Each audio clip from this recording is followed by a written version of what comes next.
It was Billy Graham that once said the following about fathers. He said, a good father is one of the most unsung, unpraised, unnoticed, and yet one of the most valuable assets in our society. End of quote. And you know that is important because the future of every community is produced in every home. Because there's one African adage, I believe it came from Ghana, that says that when you want to see how a community is, look at the way the homes are run. Because the homes determines the nature of how the community is going to look. And that is the reason why fathers has to take their responsibility very seriously.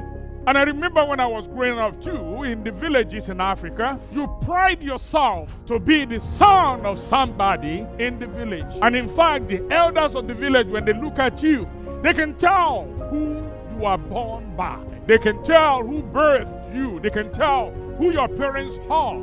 So identify with one's father in those days is especially important. People pride themselves on the connection of their names with their fathers. But you see, as the world turns, as civilization comes, things have been changing. Unappreciated fathers. And I will put them in 3 or 4 categories this morning. Every term that I'm going to use are mine. You're not going to find them in any book. And if you need the definition for them later, I will tell you. The answer to the question, are fathers unappreciated or underrated? I would say not necessarily. When we talk about the fathers being underrated, there are some groups or categories of people.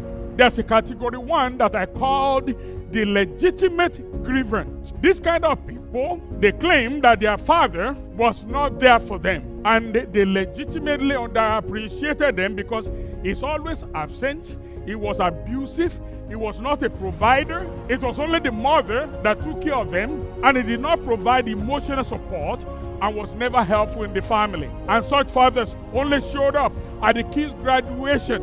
They come on at birthdays. They come on at the important milestone of the lives of the kids, and they will put the wristwatch in their hand, in their right hand, bragging around and say, those are them, my kids. Those are my kids.